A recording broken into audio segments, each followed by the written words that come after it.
नमस्कार, खबर तो समझिए देख रहे हैं आप और मैं हूं आपके साथ सोनाली सिंह। बुलेटिन की शुरुआत करते हैं। आरआरबी एनटीपीसी के रिजल्ट को लेकर छात्रों का हंगामा लगातार जारी है। आरा में प्रदर्शनकारी छात्रों ने आरा सासाराम पैसेंजर ट्रेन में तोड़फोड़ की। प्रदर्शनकारी छात्रों ने ट्रेन की पिछली बोगी में आग लगा दी। छात्रों के उग्र प्रदर्शन को देखते हुए आरा स्टेशन परिसर को छावनी में तब्दील कर दिया गया है।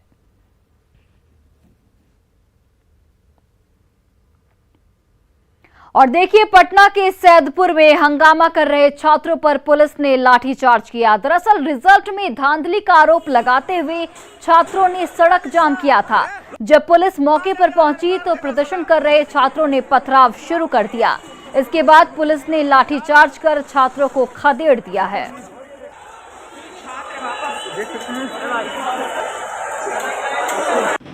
राजधानी पटना में एक बार फिर से छात्रों का बवाल हुआ है। नाराज छात्रों ने भिखना पहाड़ी इलाके में, जो सैदपुर का इलाका है, कदमकुआं थाना क्षेत्र में किस कदर यहाँ पर रोडेबाजी हुई है, सड़कों की स्थिति देखकर पता लगाया जा सकता है। फिलहाल रण क्षेत्र में तब्दील नजर आ रहा है ये इलाका।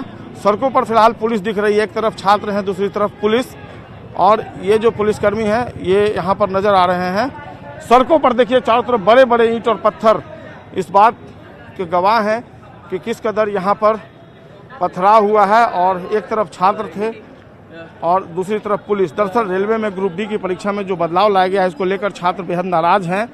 और वे जिस तरीके से 2 एग्जाम लेने का फैसला लिया गया है, उसको लेकर कल राजनगर रेलवे टर्मिनल पर छात्रों ने हंगामा किया था और आज सैदपुर इलाके में, ये पूरा इलाका रण क्षेत्र में तब्दील है। फिलहाल पुलिस काफ़ी देर तक मौके पर मौजूद नहीं थी, लेकिन अभी धीरे धीरे पुलिसकर्मी ने जो भिखना पहाड़ी मोड़ है उसको अपने कब्जे में लिया है। और चारों तरफ यहाँ अभी भी छात्रों की शोर जो है वो आ रही है। पूरे इलाके को इस वक्त पुलिस कैंप में तब्दील किया गया है। चारों तरफ पुलिसकर्मी जो हैं वो नज़र आ रहे हैं। काफ़ी पथराव हुआ है और देखिए यहाँ तस्वीरों में आप देख सकते हैं, इस वक्त तस्वीरों में जो पुलिसकर्मी है ये नज़र आ रहे हैं। वज्र वाहन जो है वो भी नज़र आ रहा है। वाटर कैनन की गाड़ी लगी हुई है दूर तक। एक तरफ पुलिसकर्मी है, दूसरी तरफ छात्र हैं। अभी भी दोनों के बीच पथराव जो है जारी है। इलाके में स्थिति फिलहाल तनावपूर्ण है। हालांकि आलाधिकारी अभी भी मौके पर मौजूद नहीं दिख रहे हैं। जो दूसरे अधिकारी हैं, टीयर्स गैस भी है यहाँ पर, जो जवान है वो टीयर्स गैस के साथ मौजूद हैं। जो डंडाधारी जवान हैं, स्पेशल फोर्स यहाँ पर बुलाया गया। और यहाँ ठीक हमारे बगल में देखिए वो जो इलाका है, वहाँ पर एक तरफ पुलिसकर्मी और दूसरी तरफ जो छात्र हैं, उनके बीच पथराव जारी है। जो सारा सड़क है, जो सारी सड़क है वो रण क्षेत्र में जो ईंट पत्थर है वो बता रहे हैं कि यहाँ पर क्या हुआ। फिलहाल जो कदमकुआं का भिखना पहाड़ी इलाका है वो अशांत है और सबसे ज़्यादा परेशानी आम लोगों को ये पटना सिटी से आने वाला जो ऑटो आता है इसी रास्ते से होकर आता है। लेकिन फिलहाल सारी जो आता यहाँ पर यातायात की व्यवस्था है वो ठप पड़ गई है और इलाके में स्थिति लगातार तनावपूर्ण बनी हुई है। जो यहाँ पर स्थिति है उसको संभालना पुलिस के लिए भारी पड़ता नजर आ रहा है। देखना होगा आलाधिकारी कब तक मौके पर पहुँचते हैं और हालात को काबू में कर पाते हैं। कैमरा पर्सन अजय दुबे के साथ संजय कुमार, न्यूज़ 18 पटना। और चलिए अब इस खबर के मायने को समझने की कोशिश करते हैं। देखिए, 15 जनवरी को आरआरबी एनटीपीसी के सीबीटी 1 का रिजल्ट आया है। आरआरबी एनटीपीसी यानी railway recruitment board non technical popular category, आमतौर पर इसे आरआरबी एनटीपीसी परीक्षा कहा जाता है, जो पूरे देश में रेलवे भर्ती बोर्ड आयोजित करती है। परीक्षा में करीब 1 करोड़ से ज्यादा उम्मीदवार पंजीकृत हैं। इस रिजल्ट के आधार पर सीबीटी 2 की लिस्टिंग होगी, यानी दूसरे चरण की परीक्षा के लिए उम्मीदवारों का शॉर्टलिस्ट होगा। आरोप है कि आरआरबी एनटीपीसी परीक्षा परिणाम में धांधली की गई है। आरोप है कि एक ही छात्र का कई पद के लिए नाम आ गया है। मतलब जहां 20 गुना छात्रों को पास होने चाहिए थे, वहीं रिजल्ट 11 गुना ही आया है। अब कई पद पर एक ही छात्र के रहने से पद खाली रह जाएंगे। इसलिए सीबीटी 1 के रिजल्ट को सुधारा जाए और फिर से रिजल्ट जारी किया जाए, ये छात्र लगातार मांग कर रहे हैं। छात्रों का विरोध रेलवे ग्रुप डी के परीक्षा पैटर्न में बदलाव को लेकर भी है। छात्रों का यहां पर साफ तौर पर कहना है कि 2019 में फॉर्म भरे गए थे, लेकिन तय समय पर परीक्षा नहीं कराई गई। अचानक रेलवे ने नोटिस जारी कर दिया और कहा कि अब ग्रुप डी की परीक्षा 1 नहीं बल्कि 2 होगी। अब देखिए यहाँ पर छात्रों का तर्क है कि एक तो देर से परीक्षा हो रही है, ऊपर से 2 परीक्षाएं आयोजित होंगी। इसकी वजह से चयन में और कई साल लग जाएंगे। तब तक छात्रों को भटकना पड़ेगा और इन्हीं सब मुद्दों, इन्हीं सब बातों को लेकर छात्र लगातार हंगामा कर रहे हैं और प्रदर्शन कर रहे हैं। चलिए बढ़ते हैं अगली खबर की ओर। आरआरबी एनटीपीसी परीक्षा में धांधली को लेकर छात्रों ने पटना के अलावा और कई जगहों पर विरोध प्रदर्शन किया। सोमवार को शुरू हुआ छात्रों का प्रदर्शन मंगलवार को भी जारी रहा। छात्रों ने राज्य के कई जिलों में सड़क मार्ग और रेलवे ट्रैक को बाधित किया, जिसकी वजह से काफी देर तक ट्रेनों की आवाजाही ठप रही।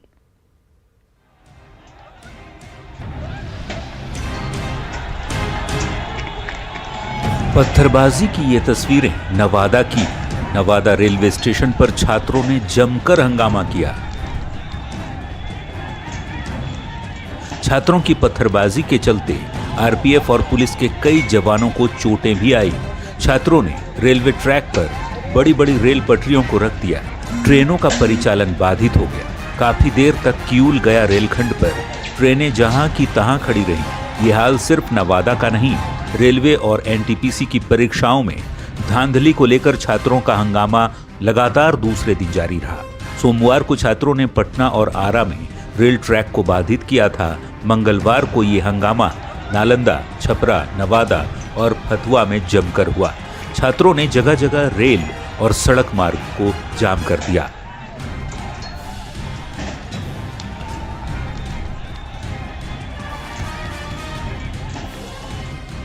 नालंदा में छात्रों ने रेलवे ट्रैक को जाम कर दिया, जिससे ट्रेनों की आवाजाही ठप हो गई, जिसके बाद भारी संख्या में पुलिस बल को बुलाया गया। पुलिस ने छात्रों को वहां से हटाया, जिसके बाद ट्रेनों की आवाजाही शुरू हो सकी। बक्सर में लगातार दूसरे दिन भी हंगामा होता रहा। छात्रों ने रेलवे ट्रैक को जाम कर दिया। हंगामे को देखते हुए मौके पर भारी संख्या में रेल पुलिस को बुलाया गया। तो फतुआ रेलवे स्टेशन के पास भी छात्रों ने रेल ट्रैक को जाम कर नारेबाजी की।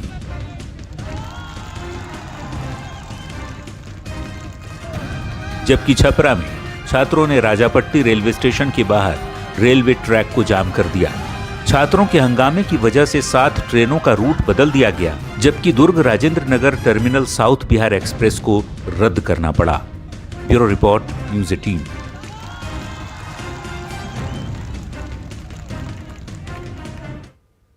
और चलिए अब इस खबर के मायने को समझते हैं। देखिए, हाल ही में आरआरबी एनटीपीसी के सीबीटी 1 का रिजल्ट आया है। छात्र रिजल्ट में धांधली का लगातार आरोप लगा रहे हैं। रिजल्ट में पैसे का खेल हुआ है, यह छात्रों की ओर से कहा जा रहा है। इसलिए सीबीटी 1 के रिजल्ट को सुधारा जाए और फिर से रिजल्ट जारी किया जाए, ये मांग की जा रही है। छात्र पूरे बिहार में प्रदर्शन कर रहे हैं और सड़क और रेल यातायात को छात्रों के द्वारा बाधित किया जा रहा है। रेलवे ट्रैक को जाम कर दिया गया। पुलिस पर पथराव किया गया, जिसके बाद पुलिस ने कई जगह लाठीचार्ज भी किया। रेलवे ट्रैक के जाम होने की वजह से कई ट्रेनें लेट हो गईं और कई ट्रेनों को रूट डाइवर्ट कर चलाया जा रहा है, जबकि कई ट्रेनों को डेस्टिनेशन से पहले ही रोक दिया गया। फतुहा और बक्सर स्टेशन पर प्रदर्शन का ट्रेनों की आवाजाही पर काफी असर पड़ा। प्रदर्शन की वजह से कई ट्रेनों के परिचालन में बदलाव किया गया। 7 ट्रेनों का रूट डाइवर्ट कर दिया गया, जबकि दिल्ली से पटना आने वाली मगध एक्सप्रेस को पटना में ही रोक दिया गया। इस्लामपुर हटिया एक्सप्रेस पटना जंक्शन से हटिया के लिए खुली। वहीं दुर्ग Rajendra Nagar terminal south Bihar express को रद्द कर दिया गया। यानी पटना दिल्ली रूट की कई ट्रेनें प्रभावित हुई हैं। किऊल गया सेक्शन में ट्रेनों की आवाजाही पूरी तरह से बाधित रही। गया कामाख्या एक्सप्रेस का रूट डाइवर्ट किया गया। हावड़ा एक्सप्रेस और गया जमालपुर पैसेंजर को भी रद्द कर दिया गया, जबकि 8 मालगाड़ियां अलग अलग स्टेशन पर खड़ी रहीं। रेलवे ट्रैक बाधित होने का ट्रेनों पर असर पड़ा है, जिससे यात्रियों को खासी परेशानी हुई। अब सवाल ये उठता है कि यात्रियों ने छात्रों का क्या बिगाड़ा था? क्या यात्रियों को परेशान करने से छात्रों की मांगे पूरी हो जाएंगी? सरकारी संपत्ति का इस तरह से आखिर नुकसान क्यों? ये कई सवाल इस पूरे मामले को लेकर उठ रहे हैं। चलिए बढ़ते हैं आगे। क्या हो रहा है? सवाल यूपी चुनाव से जुड़ा है, जहां हर बदलते दिन के साथ माहौल बदल रहा है। बड़े चेहरे दल बदल रहे हैं तो चुनावी समीकरण भी बदल रहा है। पूर्वांचल की पॉलिटिक्स साधने के लिए बीजेपी ने बड़ा दांव खेला है और पूर्व कांग्रेसी आरपीएन सिंह को कमल थमा दिया है। इस रिपोर्ट को देखिए।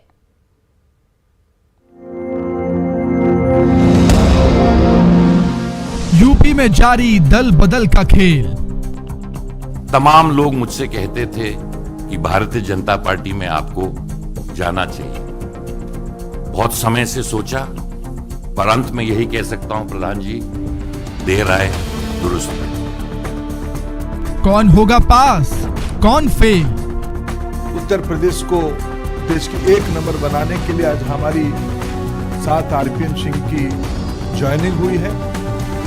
आरपीएन मौर्य में सियासी हेड टेल। राष्ट्र निर्माण करना है और देश में आगे बढ़ाना है, तो मैं एक छोटे कार्यकर्ता के हैसियत से हमारे ओजस्वी प्रधानमंत्री जी के सपनों को पूरा करने के लिए जो भी प्रयास होगा अवश्य करूंगा। स्वामी का सितम बीजेपी को नहीं गम।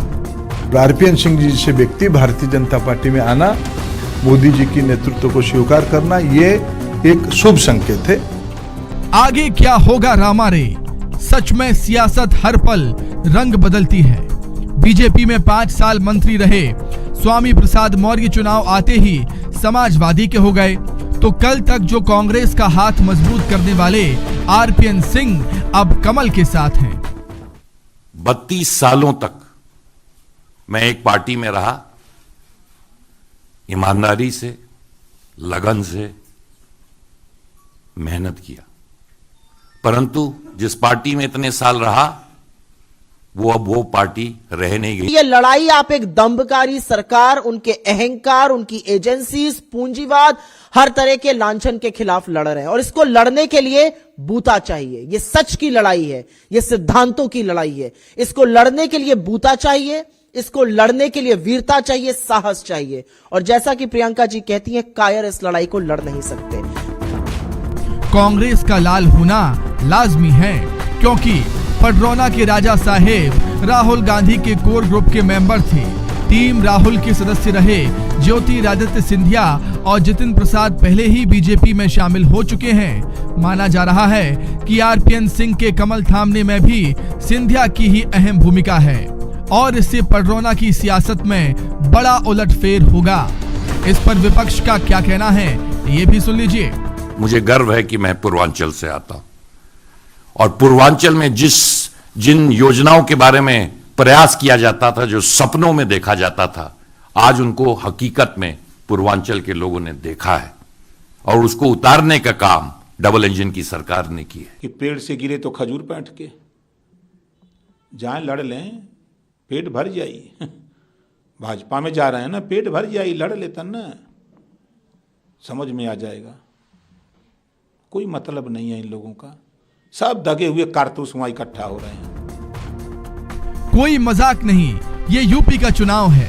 सच्चाई यही है कि पूर्वांचल में जो दर्द स्वामी प्रसाद मौर्य ने बीजेपी को दिया, आरपीएन सिंह उसकी ही दवा है। पडरौना विधानसभा में 3,48,000 मतदाता हैं। कयास लगाए जा रहे हैं कि इस इलाके में मुस्लिम और यादव वोटर्स एसपी के साथ हैं, बाकी जातियों के वोटर्स में बंटवारा होगा। सेंधवार अगर आरपीएन का साथ देंगे तो कुशवाहा मौर्य बरादरी के ज्यादातर लोग स्वामी प्रसाद के साथ होंगे। ऐसे में एससी और ब्राह्मण वोटर्स ही निर्णायक भूमिका में होंगे। जो इन दोनों वर्ग के वोटर्स को अपनी ओर कर लेगा, वहीं पडरौना जीत सकेगा। Bureau report, news 18 network. और चलिए अब इस खबर के मायने को समझने की कोशिश करते हैं। देखिए, आरपीएन सिंह की गिनती कांग्रेस के दिग्गज नेताओं में होती रही है। आरपीएन सिंह का ताल्लुक कुशीनगर के पडरौना राजघराने से है। 1996 से 2009 तक पडरौना से वे विधायक रहे। साथ ही वे राहुल गांधी की टीम का भी एक अहम चेहरा थे। झारखंड कांग्रेस के प्रभारी भी आरपीएन सिंह रहे। झारखंड सरकार के गठन में भी उनकी अहम भूमिका थी। आरपीएन सिंह ने झारखंड में जेएमएम और कांग्रेस में गठबंधन कराया। झारखंड में कांग्रेस नेताओं के टिकट बंटवारे में उन्होंने अहम भूमिका निभाई थी। सरकार बनने के बाद सरकार में कांग्रेस की भूमिका तय करते रहे, लेकिन अब आरपीएन सिंह कांग्रेस के बजाय बीजेपी के साथ हैं, जिन्हें झारखंड कांग्रेस के सारे राज पता है। कौन किस गुट का है, आरपीएन सिंह सब जानते हैं। ऐसे में कांग्रेस आलाकमान आरपीएन सिंह को लेकर ज्यादा चिंतित होगा, क्योंकि जब भी कोई बड़ा नेता राजनीतिक घर बदलता है तो भविष्य की राजनीति के तहत उसके सामने कई तरह के राजनीतिक टास्क होते हैं, खासकर तब और जब बीजेपी किसी बड़े नेता को अपने पाले में लाती है। ज्योतिरादित्य सिंधिया का उदाहरण आप सबके सामने है। और फिलहाल इस बुलेटिन में बस इतना ही। आप देखते रहिए न्यूज़ 18 बिहार झारखंड।